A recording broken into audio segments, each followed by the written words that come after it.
তোমরা না থাকলে তো আমার আবিষ্কারগুলো অন্যের নামে চলে যেত, খারাপ কাজে ব্যবহার হতো। কখনোই না বিজ্ঞানী দাদু। একটা কথা জানবে, সাফল্য পেতে গেলে পরিশ্রম করতে হয়, এর কোনো শর্টকাট নেই। কি তাই তো ছোট্ট বন্ধুরা?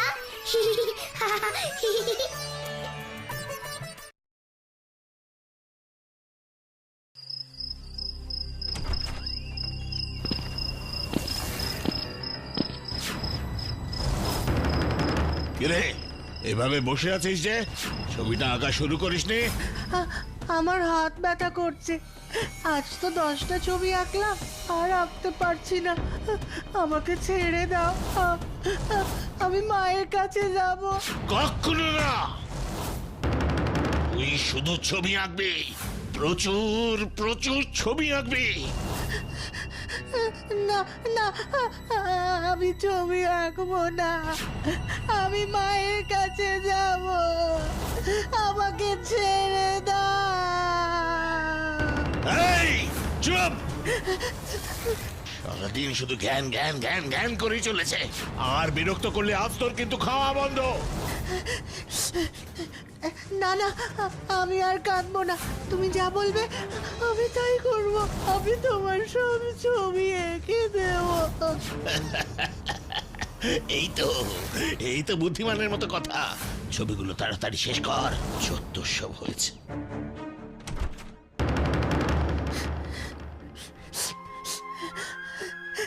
মা, মা গো, তুমি বলেছিলে মন দিয়ে ছবি আঁকলে ছবির মধ্যে মনের সব কথা ফুটে ওঠে। তোমার অমল আজ সেই ছবি আঁকবে, সেই ছবি আঁকবে।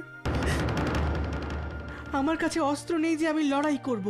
এখন থেকে এই ছবি হবে আমার লড়াইয়ের একমাত্র হাতিয়ার।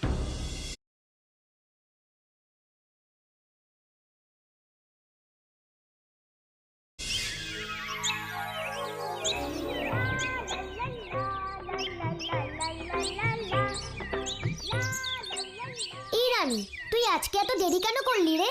জানিস তো ভূতু, আজ ঘর থেকে বেরিয়ে গাছে একটা সুন্দর পাখি দেখলাম। হ্যাঁ, সেই পাখি দেখতে গিয়ে তোর লেট হয়ে গেল?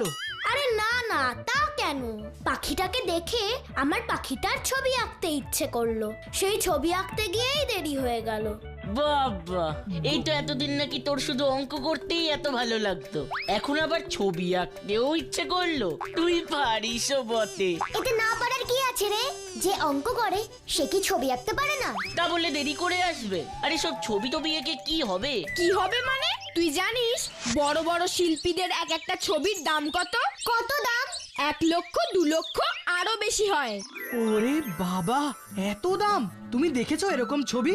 দেখেছি মানে আমার নিজের পিসে মশাইয়ের বাড়িতেই তো দেখেছি। পিসে মশাইয়ের নামি দামি শিল্পীদের ছবি সংগ্রহ করার খুব শখ, সেখানেই দেখেছি।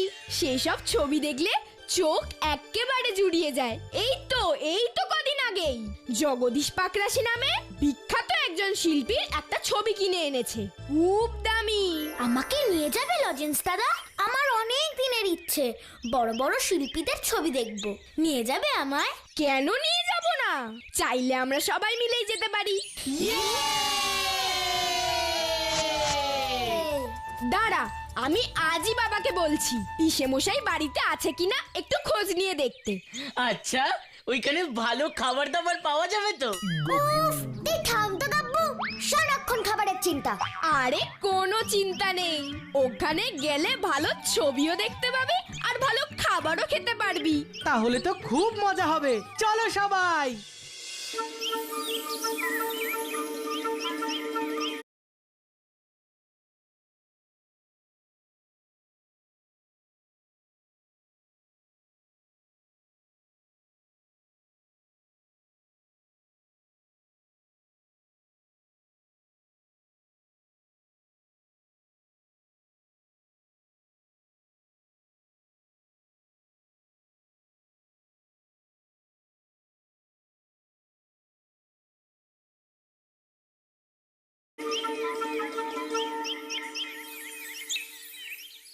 কি গো লজেন্স দাদা, হঠাৎ সবাইকে ডেকে পাঠালে কেন?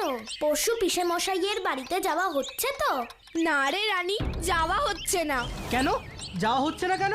কোনো সমস্যা হয়েছে নাকি? হ্যাঁ রে ভুতু, বাবা কাল পিসে মশাইয়ের বাড়ি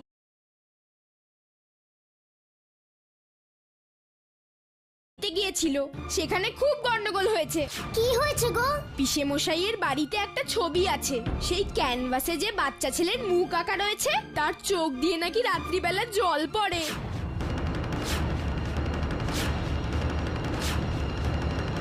ধুর, এরকম কখনো হয় নাকি? সেটা তো আমিও ভাবছি, কিন্তু পিসে মশাই বলছে উনি নাকি পরপর দুদিন দেখেছেন, আর সেই থেকে ওনার মনে অশান্তির শেষ নেই। আর আমার মনে হয় ওনার মন থেকে এই অশান্তিটা বার করার জন্য আমাদের আরো বেশি করে ওনার বাড়ি যাওয়া উচিত। ঠিক বলেছিস পুতু, নিশ্চয়ই কোথাও একটা ভুল হচ্ছে, বা এটাও হতে পারে পিসমশাইকে ইচ্ছা করে ভয় দেখানো হচ্ছে।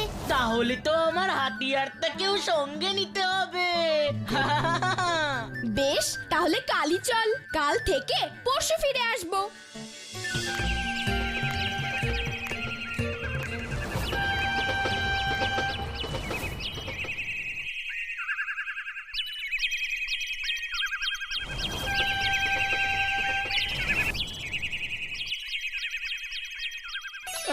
তোমরা এমন সময় এলে যে আমি বিশেষ কোনো ব্যবস্থাই করতে পারলাম না।